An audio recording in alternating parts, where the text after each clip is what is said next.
In this age of huge industrial decline, what really seems to matter to people is corporate responsibility, the environment, and fuel economy. I mean, even the banks are losing money. So you would think on planetary gears we should be testing some fuel-sipping car. But what does Sean bring us? An obnoxious, loud, 725 horsepower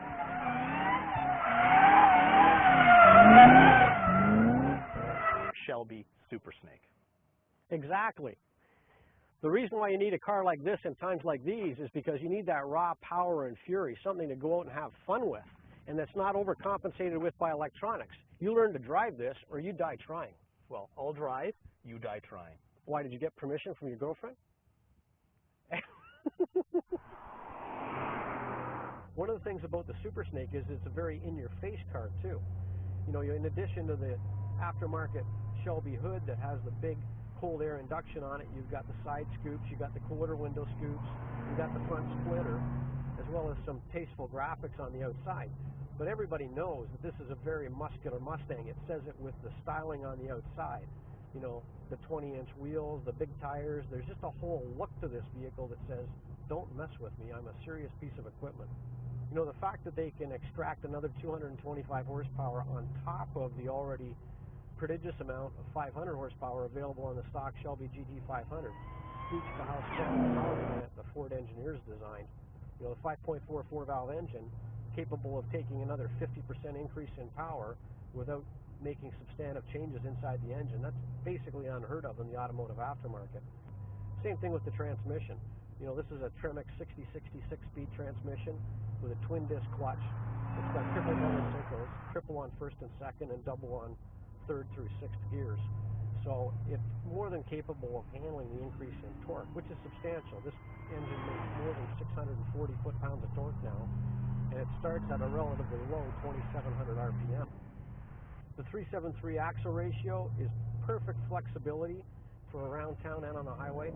I like third gear best because you can start to get traction in third gear. First and second, really, you can't put the power down. This is my very first time inside this car. It's the Mustang Shelby Supersnake. It is actually so quick that it takes some time to acclimatize to it. The supercharger screams like there's a baby trapped underneath the hood. Given the performance levels of this car, it actually drives beautifully on the street. It isn't too hard. The gears shift lightly enough. The clutch isn't so heavy that it's really hard to push down. The brakes are progressive, strong, and confident.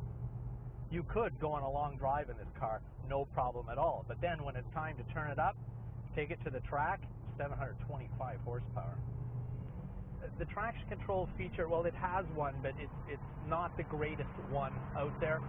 But maybe you want to have it sometimes in case you're not paying attention with that 725 horsepower.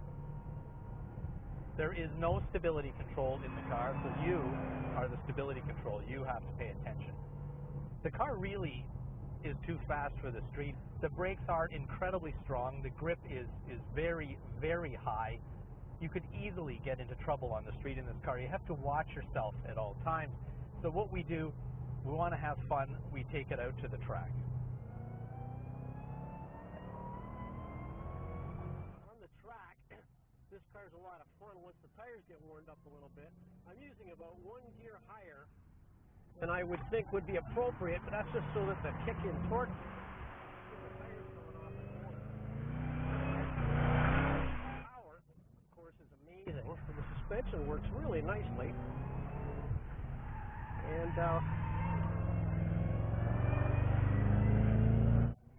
very much wheel spin if we're careful.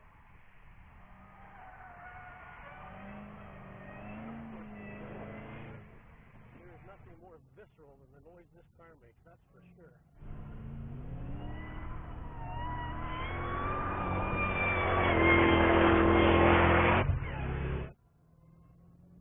Tires don't squeal much. These Pirellis are so sticky.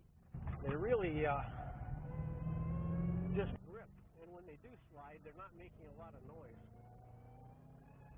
So here we are, Toronto Motorsports Park in the Shelby Supersnake. An incredibly fast, modified Mustang, 725 horsepower, they say. Beautiful to drive.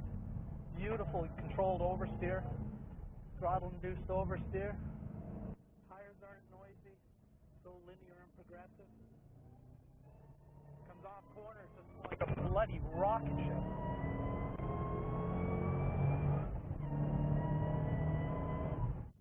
Wow. Wow. So impressive. So hopefully